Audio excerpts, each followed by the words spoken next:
Good morning. I trust all of you are doing well. Today we are presenting the GOC 43, one of the newest products in the Mitsubishi Electric lineup.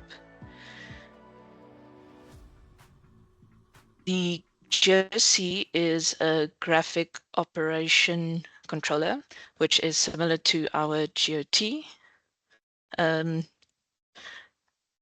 Which is the graphic operation terminal. So the graphic operation controller is basically a PLC HMI in one, which makes it a convenient all-in-one controller.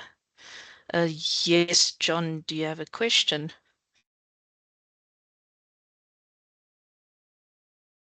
If not, I will be continuing. So the GOC has an array of built-in functions with options for expandability as well.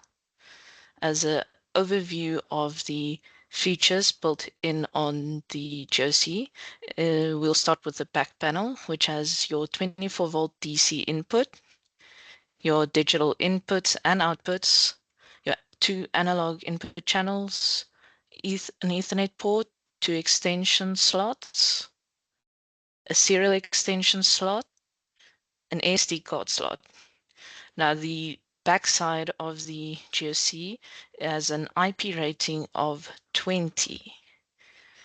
The front side has your 4.3-inch touchscreen, your quick access keys, as well as your programmable LED keys, and has an IP rating of 65.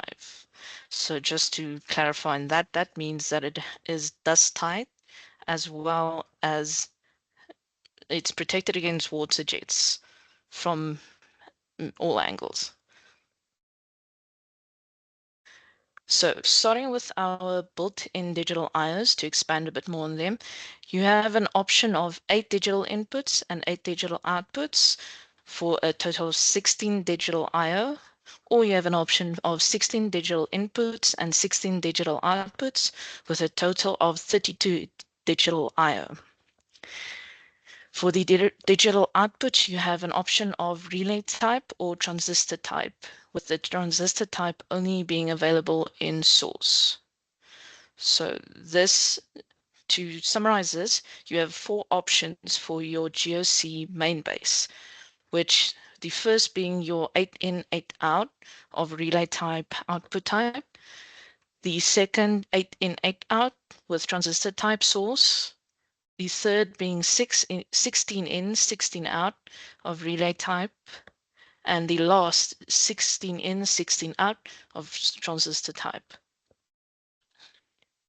Now, the digital IO that is built in on the GOC is configurable for high-speed counters, which include single-phase counters, AB phase encoder, and an ABZ phase encoder. There are you can configure 2 different high-speed counters on your built-in IO, on IO 0 to 2 and 3 to 5. For your built-in analog inputs, you have 2 channels, as mentioned previously, channel 0 and channel 1. And they have input types of 0 to 10 volts and 0 to 20 milliamps with 12-bit resolution, and there is scaling available within your engineering software.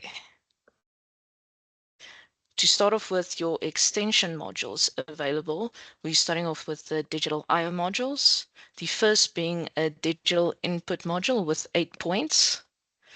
The second is a digital output module of relay type with 6 points. The last is a digital input and output module with 4 digital inputs and 4 digital outputs, of which it is transistor type. Yeah, that should also be a source type as well. Your analog modules available for your extensions.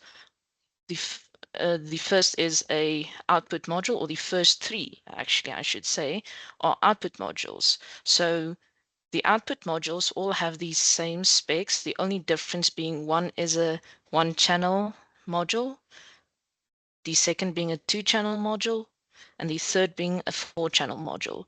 But all three of them have 12-bit resolution, as well as 0 to 10 volt, minus 10 to 10 volt, 0 to 20 milliamp, and 4 to 20 milliamp outputs. The second option for your analog extension module is an input-output module with 2 channels for analog input of 16-bit resolution, and has input types 0 to 10 volts, minus 10 to 10 volts, 0 to 20 milliamps, as well as 4 to 20 milliamps. The 2 analog output channels available on this module are of 12-bit resolution and have the same output types as the input types. The next analog modules are the modules that are able to take temperature inputs. The first two being the GC-4UAD-10 and the one that is also denoted with an E. Both these modules have the same specs except for one input type, but that I will get to in a moment. So both of these extension modules have 4 input channels with 12-bit resolution and 0 to 10 volts, 0 to 20 milliamps input. The difference between the modules being the module not denoted with an E has a minus 50 degrees Celsius to 150 degrees Celsius input, whereas the module denoted with an E has a minus 50 degrees Celsius to 450 degrees Celsius input. The last module is by far the most versatile module for your analog extension modules. It is a 4-channel input module with 16-bit resolution and, quite frankly, an array of input types ranging from volts to millivolts to milliamps to RTDs, as well as your thermocouples.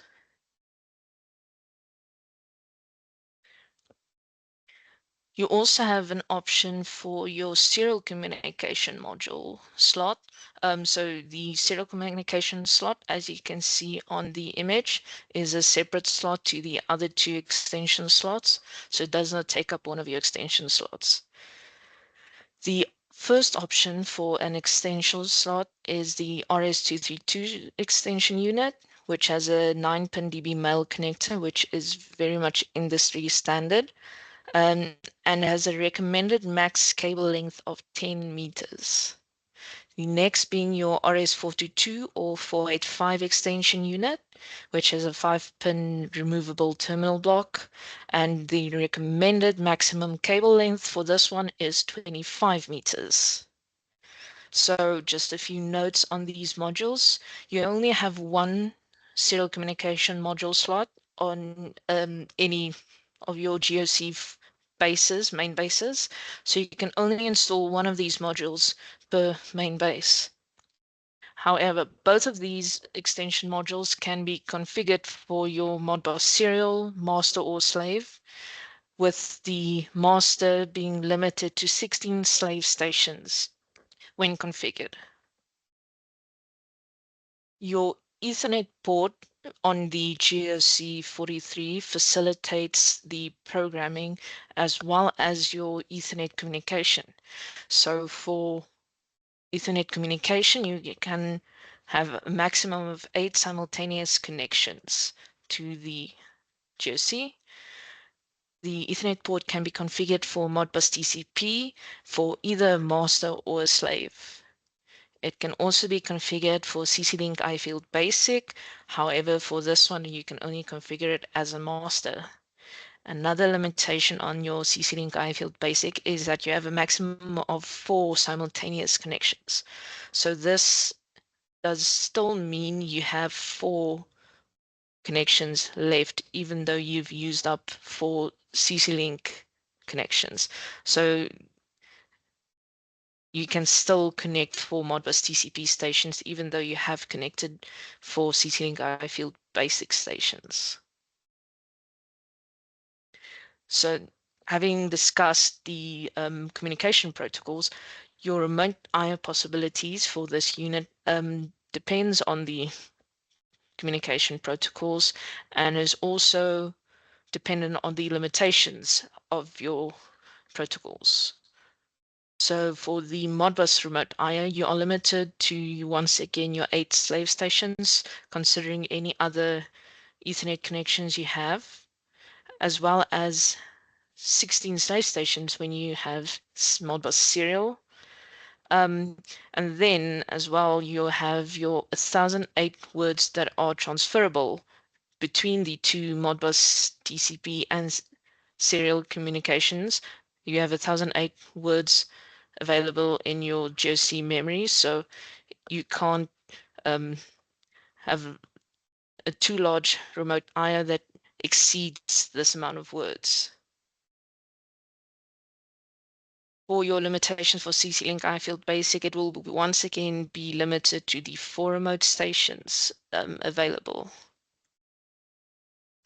The last of the extension modules we are going, or that is available for this unit, is actually one that is coming soon. It is currently undergoing European certification, but will be available to us in the near future. This is the GC modem 40. This is a 4G LTE modem that adds mobile wireless communication capabilities, which includes sending and receiving SMSs, which, to clarify, does also mean that you will be able to have the GOC send warning alarm messages to your phone, or you can write a variable to stop or start machine from your phone. It can also facilitate tracking through GPS, as well as allow MQTT communication. For your HMI functions and features, you have up to 64 definable screens with an array of visualization elements within the software that includes, but is not limited to, your shapes, buttons, lamps, bar display, histogram, and Cartesian XY chart. The GOC has user management functionality, which gives you the ability to restrict the display of data and usage of controls to specific users. The GOC software also has pre-built visualizations for features such as your login, your user configuration, as well as your password management. Recipes is another function that's available for your GOC. You can define up to 4 recipe definitions with 32 variables per recipe definition and 16 products per recipe definition. You also have alarming, with which you can monitor up to 64 alarms. You also have alarm history available that is date and time stamped, and you can save up to 256 events. For your alarm table and banner, there are also pre-built visualizations similarly to that of the user management visualizations, one of which you can see here. This would be your alarm table. The LED keys that is on the front panel of your GOC are programmable and can be used as digital I/O.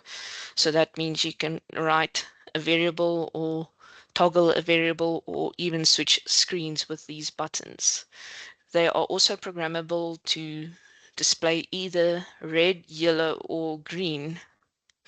There is also a slide in label which you can print and customize yourself, which slides in over the LED keys for customization. Similarly to the LED keys, you also have your quick access keys. These are also programmable as digital I/O, so they can also function to write a variable, toggle a variable, or once again, change your screens.